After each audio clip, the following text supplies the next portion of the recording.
¿Cuál es la histología de las fibras musculares? Bueno, tenemos que pensar cuáles son los componentes histológicos de las células musculares esqueléticas. Por un lado, el sarcolema, que es la membrana plasmática de las células musculares. El citoplasma se denomina sarcoplasma, y en él encontramos gran cantidad de mitocondrias que van a permitir dar energía a este músculo. En el sarcoplasma se observan gran cantidad también de moléculas de mioglobina, que es la molécula proteica que almacena gran cantidad de oxígeno que será utilizado por las mitocondrias para producir justamente ATP y de esta forma energía para la contracción. Las células musculares tienen una red de túbulos y sacos denominados retículos sarcoplásmicos. Este sería como una versión del retículo endoplásmico liso en estas células musculares, cuya función es almacenar de forma temporal ion calcio, que es un ion muy importante en la contracción. Los túbulos transversos, o túbulos T, como se lo denomina, son estructuras tubulares que van desde la superficie de la célula hasta el centro de la fibra muscular, es decir, hasta el centro de la célula. Y su función principal es hacer que las señales eléctricas o impulsos que corren por el sarcolema penetren muy profundamente en las células para producir justamente la contracción. A cada lado de un túbulo T de una fibra muscular está conectado con un saco tubular del retículo sarcoplásmico. Y es como vemos justamente en esta fotografía, en esta imagen, a esta relación se lo llama tríada.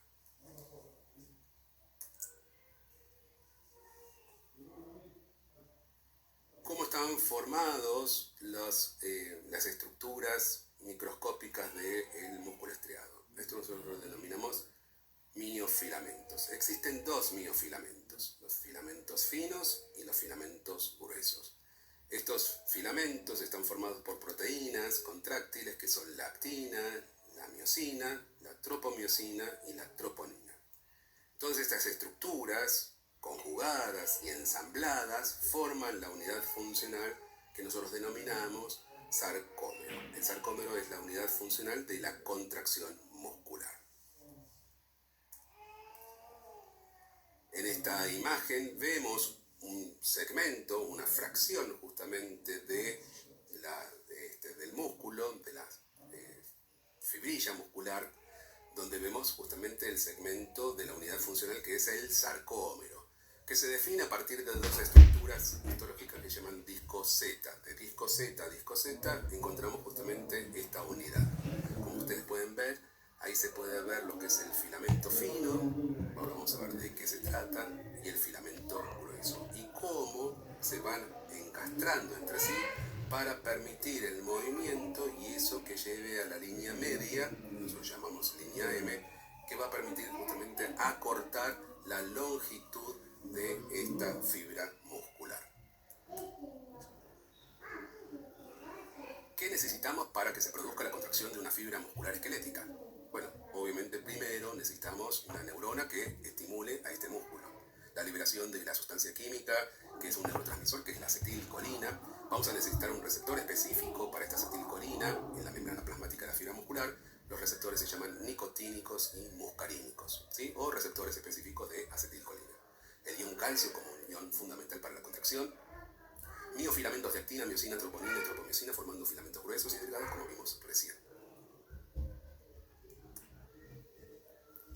Los filamentos gruesos están formados únicamente por miosina. Y los filamentos delgados están formados por actina, troponina y tropomiosina.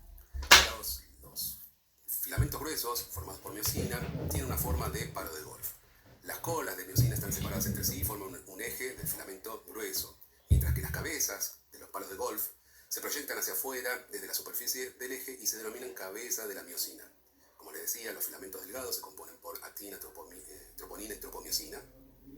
La actina tiene un sitio fijador, o sea, tiene un sitio ávido para la conexión y la unión con la miosina, donde esta obviamente se va a adherir. Pero en el músculo relajado, la miosina no puede unirse a la actina porque esta molécula que se llama tropomiosina cubre ese sitio de unión, impidiendo la unión con la actina y la miosina. Veremos cómo funciona esto. Vemos que con la llegada del calcio que se libera dentro de la contracción muscular, ese calcio interactúa sobre la molécula de troponina, que le cambia la configuración a la tropomiosina. Y al cambiarle la configuración de la tropomiosina, libera los sitios activos de la actina para poder unirse con la miosina. O sea, en estos círculos anaranjados que tiene la actina como estructura globular, vemos que quedan liberados y de esa forma la cabeza de la miosina, a través de un proceso de generación de energía del ATP, permite justamente que se puedan conectar y de esa forma comenzar a movilizarlo a la línea media.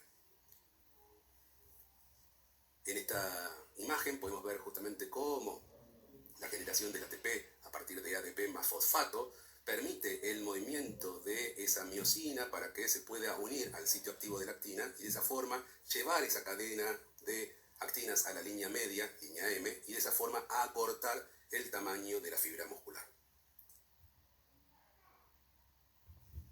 En resumen, a través del impulso nervioso y la liberación de acetilcolina por la terminal nerviosa de la motoneurona, esa acetilcolina toma contacto con el receptor específico, muscarínico o nicotínico.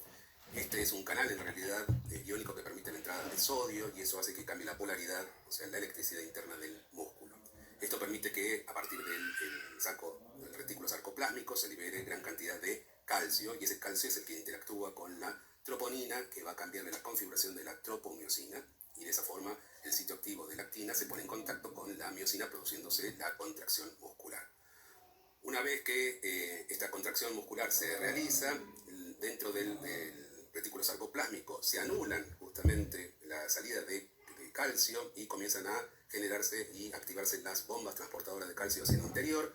Por lo tanto, disminuye drásticamente la concentración de este ion y hace que la troponina y la tropomiosina vuelvan a su estado inicial, tapando los sitios activos de la actina, impidiendo la contracción y por lo tanto lo que permite es la relajación del músculo.